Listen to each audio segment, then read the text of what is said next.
नमस्कार, मैं डॉक्टर विवेक गुप्ता हूँ और मैं पारस हॉस्पिटल पंचकुला में एसोसिएट डायरेक्टर के तौर पर काम कर रहा हूँ। मैं एक स्ट्रोक स्पेशलिस्ट हूँ। जब भी हम स्ट्रोक की बात करते हैं, हम जानते हैं कि ये एक बहुत ही खतरनाक दिमाग की बीमारी है और जिसका समय रहते इलाज ना हो तो पेशेंट परमानेंटली पैरालाइज्ड या अधरंग हो सकता है या जान भी जा सकती है। तो हम ऐसा क्या करें कि अगर स्ट्रोक हो तो जिससे हम जल्दी से जल्दी इलाज पा सकें। तो इसमें 2 स्टेप्स हैं। पहला स्टेप है पहचानना कि किसी इंसान को या हमें स्ट्रोक हो रहा है। उसके लिए हमें 4 चीज़ें याद रखनी हैं। अगर हमारे हाथ या पाँव में कमज़ोरी आती है, सडनली बोलने में दिक्कत आती है, ज़बान लड़खड़ाने लगती है, या हमारे जो फेस है, स्माइल है, वो टेढ़ी हो जाती है या एंगल नीचे चला जाता है, तो स्ट्रोक हो सकता है। अगर आपको लग रहा है स्ट्रोक है तो क्या करना चाहिए?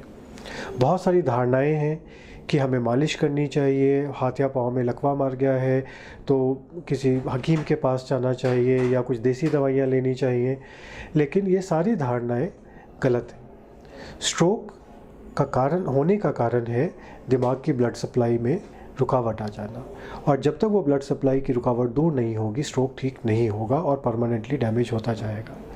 ये इतना खतरनाक है कि 1 मिनट में ब्रेन के 1 मिलियन सेल्स डिस्ट्रॉय होते हैं। तो आप खुद ही समझ लीजिए कि जितने मिनट या जितने घंटे हम वेस्ट करते हैं उतने मिलियन सेल्स हमारे ब्रेन के डिस्ट्रॉय हो जाते हैं। सो अगर आपको लगता है कि आपको स्ट्रोक है या किसी जानने वाले को स्ट्रोक है तो हमें स्ट्रोक रेडी हॉस्पिटल में इमीडिएटली जाना है। बिना वेट किए, बिना सुबह होने की वेट किए, बिना इसके वेट किए कि चाय पी लेते हैं, रेस्ट कर लेते हैं, शायद ठीक हो जाएगा, इन सब चीज़ों को छोड़कर हमें जल्द से जल्द स्ट्रोक रेडी हॉस्पिटल में जाना है। Now what is stroke ready hospital? Stroke ready hospital एक ऐसा अस्पताल है जहाँ पर 24 घंटे इमरजेंसी सुविधाएँ हों, सीटी या MRI with in the hospital हो, आईसीयू हो और 3 तरह के डॉक्टर हो: neurologist, neurosurgeon and neuro interventionist. Neurologist stroke में एक मेडिसिन देते हैं, इंजेक्शन देते हैं जिससे वो ठीक हो सकता है। न्यूरो इंटरवेंशनिस्ट जो कि मेरी फील्ड है, हम लोग ब्रेन के अंदर जाकर जहाँ पे भी रुकावट है उसको दूर कर सकते हैं मैकेनिकली, जिसका मैकेनिकल थ्रोम्बेक्टमी बोलते हैं। एंड न्यूरोसर्जन अगर स्ट्रोक बड़ा हो तो ऑपरेट करते हैं। सो एक ऐसा अस्पताल जहाँ पे ये तीनों स्पेशलिटीज़ हों, इमेजिंग फैसिलिटीज़ सीटी या एमआरआई हो, 24 घंटे आईसीयू एंड इमरजेंसी हो, उसे हम स्ट्रोक रेडी हॉस्पिटल बोलते हैं। और उससे भी एक स्टेप अगर आगे जाए, जिन लोगों को स्ट्रोक हो जाता है या डिले हो जाता है तो उन्हें स्पीच थेरेपी, फिजियोथेरेपी यानी स्ट्रोक रिहैबिलिटेशन की ज़रूरत होती है।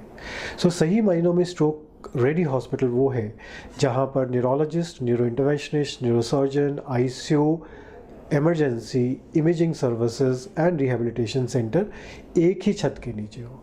क्योंकि स्ट्रोक एक ऐसी बीमारी है जिसमें जितना समय वेस्ट होगा उतने ब्रेन के सेल्स या उतना ब्रेन का हिस्सा डेड होता चला जाएगा और जिसे हम लेटर रिकवर नहीं करा सकते। So this is Stroke Ready Hospital. So if you or anybody known to you is suffering from stroke, so my advice would be कि जल्द से जल्द Stroke Ready Hospital में जाएं, बिना वेट किए, बिना ये सोचे कि शायद ये सुबह तक ठीक हो जाएगा, क्योंकि मॉर्निंग तक या सुबह तक हो सकता है बहुत देर हो चुकी हो। धन्यवाद।